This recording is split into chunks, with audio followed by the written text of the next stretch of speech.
2, 3, 4.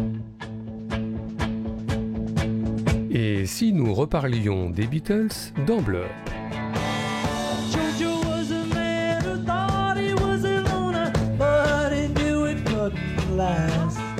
En effet, le documentaire événement The Beatles Get Back, signé Peter Jackson, reposant sur de nombreuses images d'archives inédites, tournées lors de la préparation de l'album Let It Be, sera très prochainement disponible sur les plateformes autorisées, ce qui nous a donné envie de refaire un point sur les rapports féconds qu'ont toujours entretenus les Fab Four avec le 7e art, et prenons notre souffle, car il y a beaucoup de choses à dire sur la question.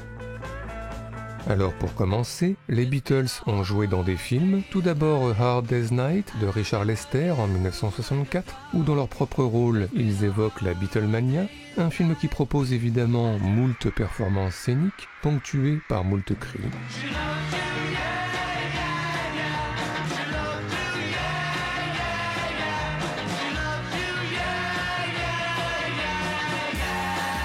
Les Beatles et Richard Lester ont récidivé l'année suivante avec Help, où l'on voit le groupe en studio,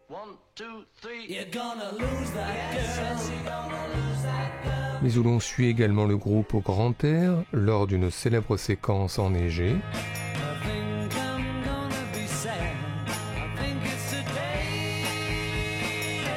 À part ça, les Beatles ont participé en 1967 à un téléfilm pour la BBC, le Magical Mystery Tour, où le groupe part en tournée dans un joli bus jaune.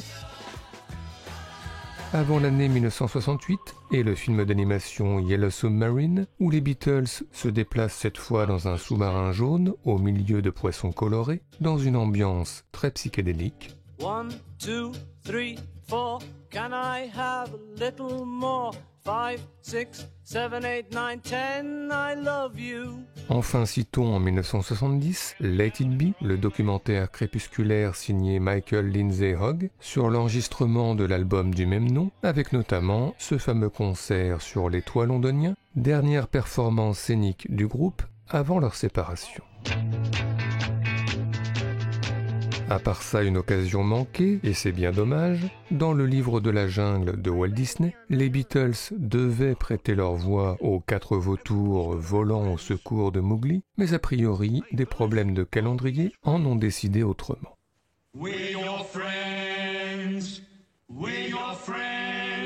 Mais à part ça, eh bien, de nombreuses fictions reviennent sur l'histoire des Beatles, par exemple I Wanna Hold Your Hand en 1978, dans lequel Robert Zemeckis évoque la Beatlemania qui avait saisi l'Amérique lors du passage du groupe en 1964 au Ed Sullivan Show, qui a provoqué razzia sur les disques des Beatles, et réaction d'hystérie pendant leur performance télévisuelle suivie par 70 millions d'Américains.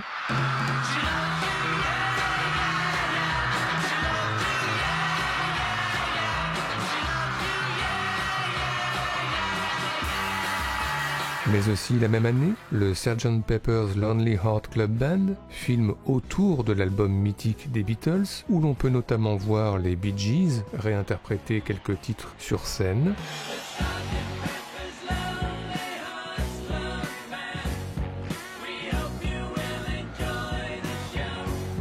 Sinon, n'oublions pas, toujours fin 70, le parodique The Ruttles, All You Need Is Cash, du Monty Python et Rick Idle, qui parodie l'histoire des Fab Four, film d'animation à la Yellow Submarine et concert sur les toits à l'appui.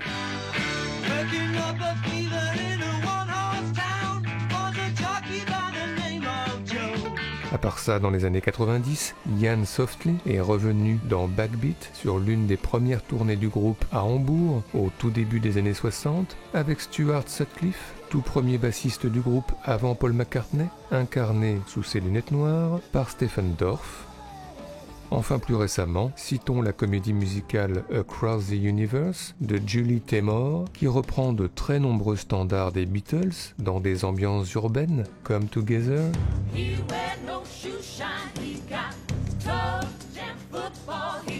ou dans des ambiances plus champêtres, Because.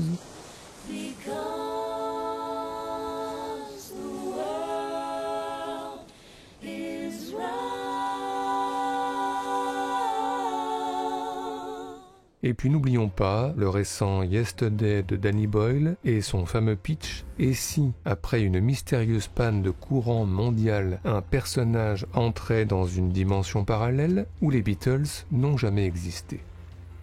Du coup, des recherches internet plutôt amusantes, mais aussi des enregistrements musicaux tout en mémoire et réappropriation. The long and winding road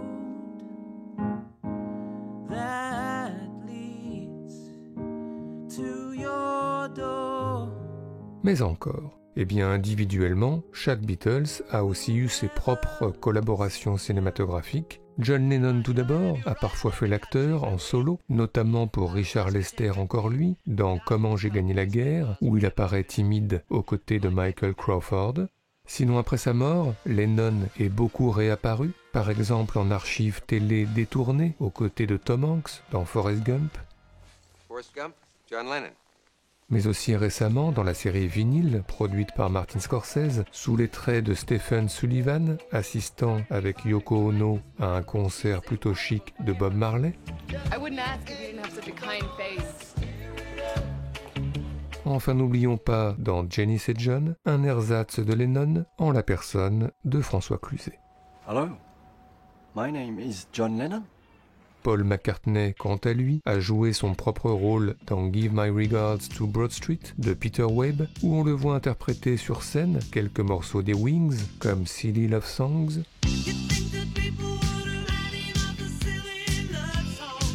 mais où on le voit aussi en studio refaire quasi à l'identique des chansons des Beatles, comme Eleanor Rigby. Eleanor Rigby picks up the rice in the church where a wedding has been. Sinon, Paul McCartney a composé la musique, c'est connu, du James Bond Vivre et laisser mourir. Say live and let die.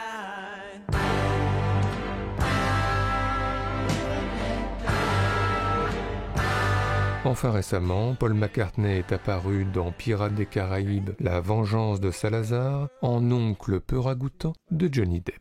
Uncle Jack! Jackie boy! How's it going? Can't complain, really. Sinon, George Harrison, lui, a composé en 1968 la musique du film Wonderwall, une musique sous influence indienne, comme on peut l'entendre dans cette séquence, où le scientifique Jack McGowan est fasciné par l'ombre d'une danseuse, incarnée par Jane Birkin, et qui porte le nom de Penny Lane, comme quoi tout se tient. À part ça, n'oublions pas que George Harrison a également été producteur avec Handmade Film et notamment de quelques réalisations des Monty Python. Enfin, Martin Scorsese a consacré à Harrison un documentaire rétrospectif dont il a le secret, George Harrison, Living in the Material World.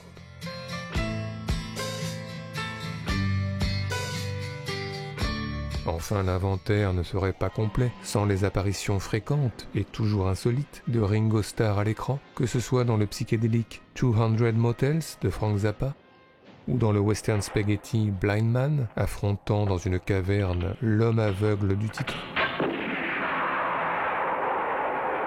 Sans oublier dans l'improbable L'homme des cavernes, un homme préhistorique ayant fort à faire avec une plante carnivore, ou presque. Mais enfin, et c'est là où nous voulions en venir, les chansons des Beatles ont été abondamment citées au cinéma. Warren Beatty, dans Shampoo, se rend par exemple à une soirée où on écoute Sgt. Pepper's.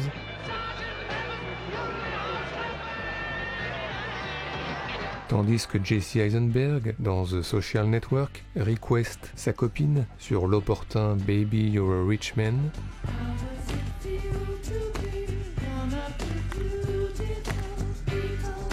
Et puis des films qui s'ouvrent sur des chansons des Beatles, dès le générique, comme Restless de Gus Van Sant sur Two of Us.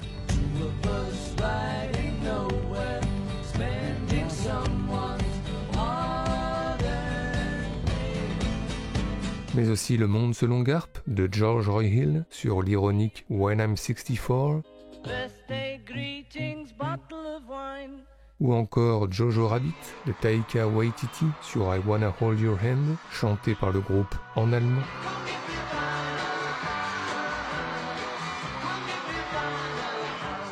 une utilisation détournée de la chanson des Beatles qui nous rappelle d'autres citations ironiques. Happiness is a warm gun dans Bowling for Columbine de Michael Moore.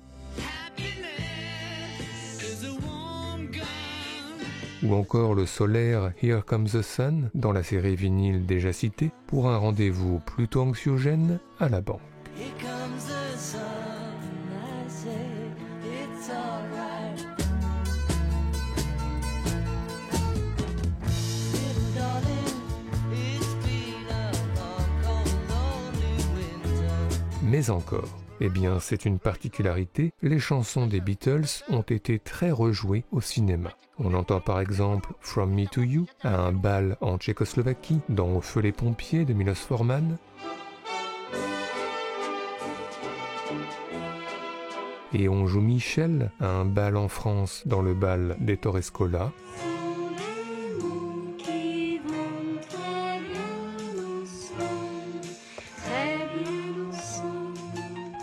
On reprend aussi With a Little Help from My Friends dans un pub anglais, dans Riff Raff de Ken Loach. What would you do if I sang out of tune? Would you stand up and walk out on me? Et Let It Be dans un bar en Grèce, dans le pas suspendu de la cigogne de Théo Angelopoulos.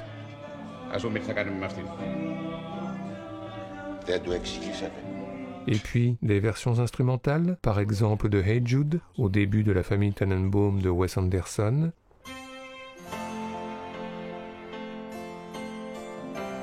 Ou une version instrumentale de Yesterday, au début d'Il était une fois en Amérique, de Sergio Leone.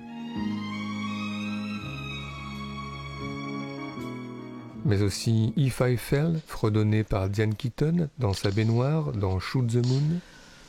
'Cause I've been in love before, and I found that love is small. Et Can't Buy Me Love, hurlé par Zooey Deschanel et Jim Carrey dans une salle de concert vide dans Yes Man. Say you don't need those diamond rings, and I'll be satisfied. Sans oublier All You Need Is Love, entonné à plusieurs à un mariage à l'église dans Love Actually. Oui, les Beatles sont partout, surtout si on ajoute la reprise par Rufus Wainwright de Cross the Universe dans Sam, je suis Sam.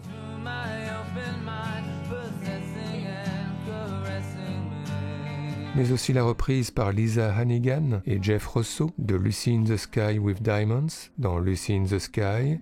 Somebody calls you, you answer quite slowly. Ou encore la reprise par Elliott Smith de Because au générique de fin d'American Beauty. Love is old, love is new. Sans oublier, pour finir, l'affiche géante qui trône dans les bureaux d'un manager dans Prick Up Your Ears.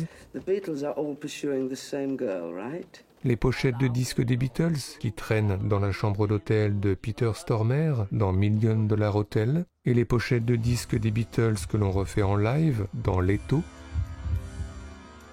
Et puis le costume de John Lennon, période Sgt. Pepper's, porté par Scarlett Johansson dans Marriage Story. Et enfin le sous-marin jaune, hommage appuyé de Bill Murray au Fab Four dans La vie aquatique. Oui, les Beatles vraiment partout, même pour rester dans le jaune, repris par les Mignons, la chanson Revolution dans les Mignons.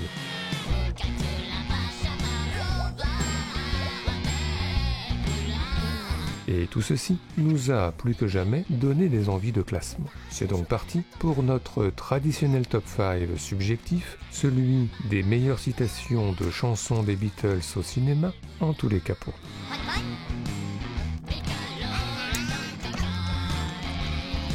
Notre numéro 5, commençons par un film que nous avons soigneusement gardé pour le top, Nowhere Boy de Sam Taylor Wood, qui revient sur la jeunesse de John Lennon, incarné par Aaron Johnson, avec la révélation Elvis Presley, l'apprentissage de la guitare, ou plutôt ici du banjo, sans oublier les relations tendues avec sa mère, incarnée par Christine Scott Thomas, peu convaincue par les talents musicaux de son fils. Et puis à la 40e minute du film, la scène tant attendue, la première rencontre entre John Lennon et Paul McCartney, incarné par Thomas Sangster, entre défi, jalousie et admiration. I'm John. Paul. Want a beer? I'd love a tea. Is there any tea left, Pete? There's no tea left, John. No, didn't think so. So, did you watch us play? Yeah. And? Yeah, you all right? We're all right.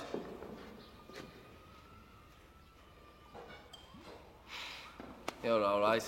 Ivan likes you and he's all right. How all right are you in one of those? Well, I'm all right. You got that back to front, haven't you, mate? Any requests? Yeah, that pink carnation is very dandy. Can I borrow it?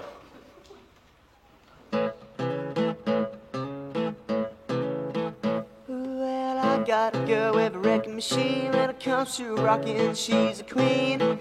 To dance on a Saturday night. All alone, I can hold her tight, but she lives on the 20th floor of town.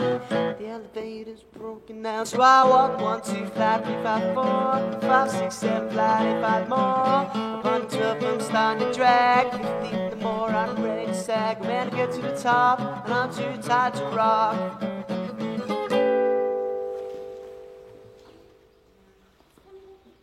Notre numéro 4, les séries ont parfois cité les chansons des Beatles comme vinyle, nous l'avons vu, mais surtout, dans les années 60, dans Le Prisonnier, Patrick McGowan s'est rendu à son procès final, allez savoir pourquoi, sur All You Need Is Love, mais aussi et surtout, dans les années 2000, dans la saison 5 de Mad Men, Don Draper reçoit un disque des Beatles, et pas n'importe lequel, Revolver, et il écoute, en guise de clôture d'épisode, une chanson, et pas n'importe laquelle, Tomorrow Never Knows, un verre à la main.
Notre numéro 3, revenons à Yesterday de Danny Boyle, car le film contient une scène savoureuse que l'on pourrait se repasser en boucle. Après son accident, Jack Malik revient à la vie. Il est désormais le seul, mais il ne le sait pas encore, à connaître les Beatles, leur existence et leur répertoire, avant qu'il n'interprète, à la demande de ses copains, une petite chanson comme ça, au débeauté, en toute innocence. Yesterday, all my troubles seem so far away. Now it seems as though they're here to stay.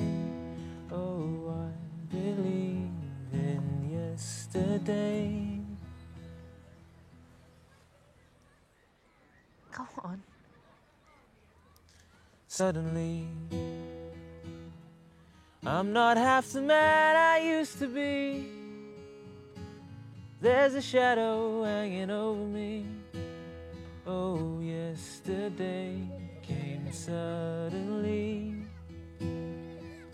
Why she had to go, I don't know, she wouldn't say.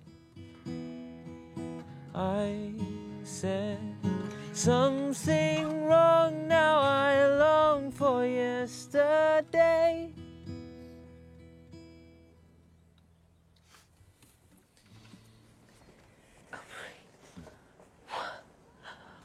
What the hell was that? yesterday. That was one of the most beautiful songs I've ever heard. Yeah. It's a bit soppy, bit sweet. When did you write that? I didn't write it. Paul McCartney wrote it, the Beatles. Who?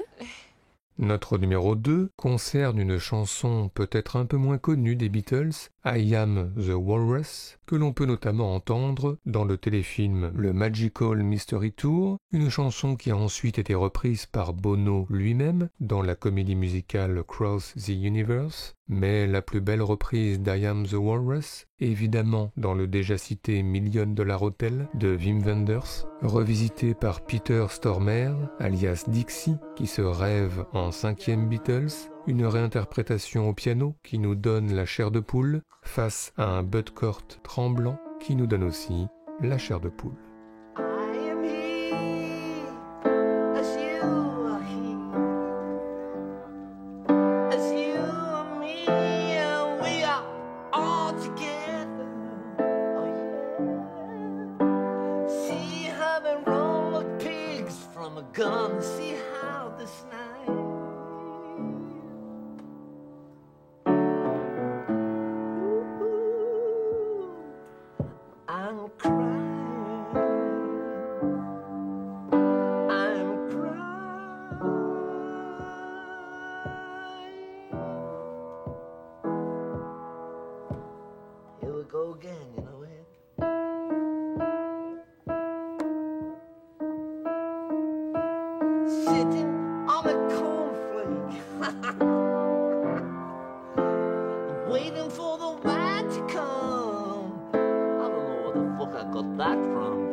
She's a stupid bloody Tuesday man. You've been a naughty boy, you let your face grow so long.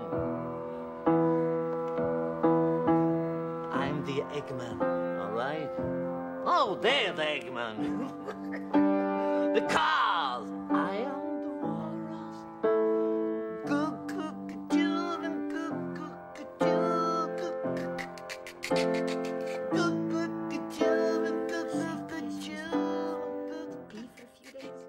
Enfin, notre numéro 1 ne change pas et ne changera jamais, car il ne peut en être autrement. La folle journée de Ferris Bueller de John Hughes, évidemment, car si nous sommes entrés en cinéphilie avec M. le Maudit, Citizen Kane, Persona ou Vertigo, nous sommes aussi entrés en cinéphilie grâce à l'inspiration géniale de Matthew Broderick, Au milieu de la foule à Chicago, prendre le micro et entonner Twist and Shout version Beatles. Oui, danser et chanter au milieu de la foule, enfin, 10 fois, 100 fois, 1000 fois, pour l'éternité. What do you think Ferris is gonna do? It's gonna be a fry cook on Venus. Well, shake it up, baby, now.